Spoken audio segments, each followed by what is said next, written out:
Hey guys, welcome to another video. और आज की जो वीडियो होने वाली है एक हॉरर टॉपिक है जो रियल लाइफ इवेंट पे बेस है और ये हमें बताई है पनवेल से दीक्षा ने। तो बिना टाइम गवाए शुरू करते हैं वीडियो को।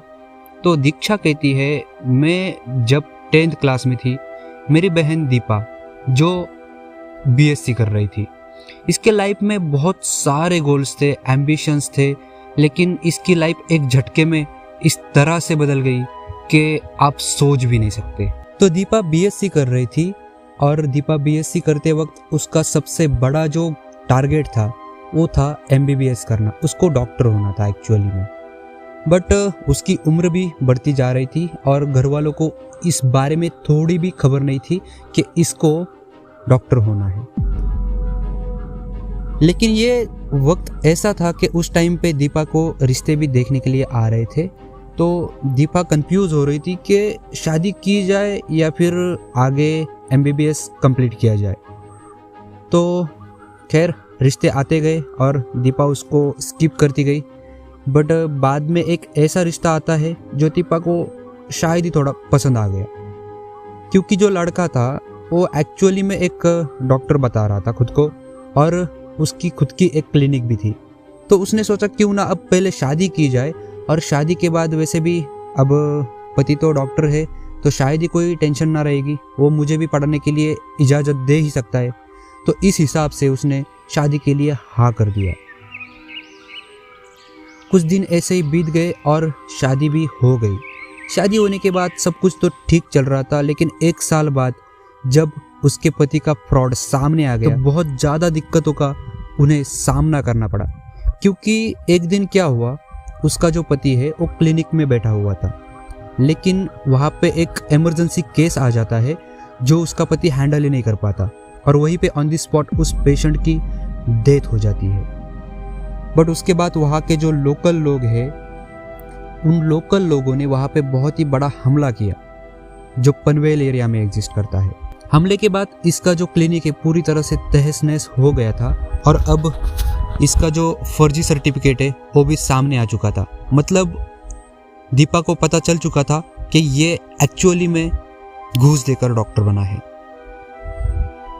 इसके बाद बस 5-6 महीने बस ऐसे ही चलता रहा। दीपा ने उसके पति से बात करने की कोशिश की कि मुझे डॉक्टर होना है तो मुझे पढ़ाई आगे जारी करनी है। बट उस टाइम पे उन दोनों के साथ इतने झगड़े हो गए कि दीपा एक दिन हमारे घर पे वापस लौट के आ गई और 5 दिन वैसे ही घर पे रहने लगी।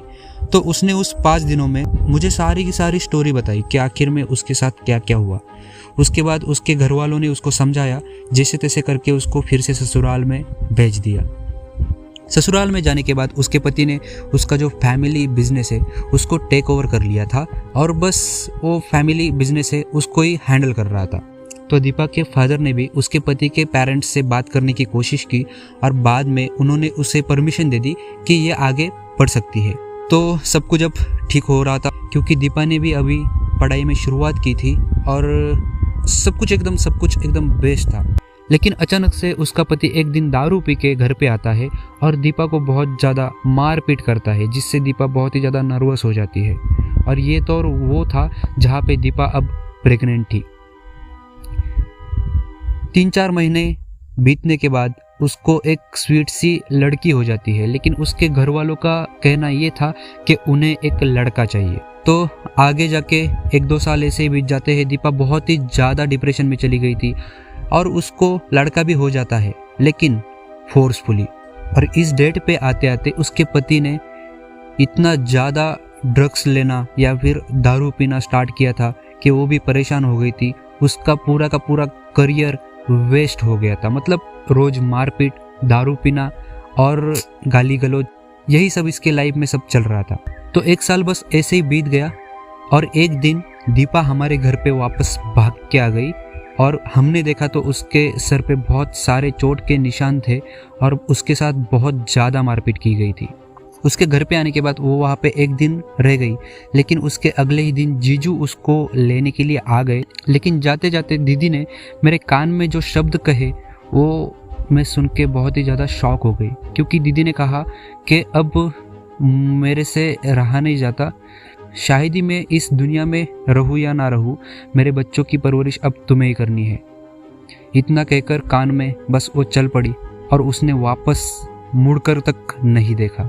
वापस घर पे जाने के बाद बस महज 5 से 6 दिन में हमें एक खबर आती है कि दीपा अब नहीं रही। हमने वहाँ पे जाके इंक्वायरी करी कि आखिर बात क्या है, कैसे डेथ हो गई। तो वहाँ पे पोस्टमार्टम रिपोर्ट्स में लिखा हुआ था कि इसके ब्रेन में ब्लड क्लॉटिंग हो गई थी और इस वजह से उसकी डेथ हो चुकी थी। तो हमने इसको कॉमनली ले लिया और घर पे वापस आ गए। उस दिन घर पे वापस आते वक्त मैं बच्चों को भी वापस साथ में लेके आई थी। उस रात को मुझे नींद तो नहीं आ रही थी, लेकिन जैसे तैसे करके मैंने बच्चों को सुला दिया और मैं भी वहाँ पे बिस्तर पे वैसे ही पड़ी हुई थी। अचानक से मुझे कोने में रोने की आवाज़ आती है और मैं बस बैठ जाती हूँ बिस्तर पे। देखती हूँ तो दीपा कोने में रो रही थी। मुझे उस टाइम पे ऐसे रियलाइज़ हुआ कि दीपा की डेथ हुई नहीं है, दीपा यहीं पे मेरे साथ में है। तो मैंने दीदी को आवाज़ दिया और बोला, दीदी वहाँ पे कोने में क्यों रो रही हो, यहाँ पे आ जाओ, यहाँ पे बैठ जाओ। तो दीदी ने बस एक मुस्कुराहट दी, जिसके बाद मेरी आँख खुल गई और ये एक सपना था।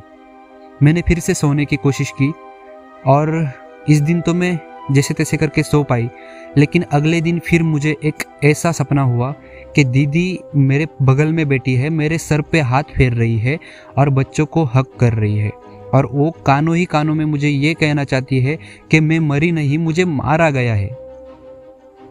वैसे ही मेरी आँख खुल गई।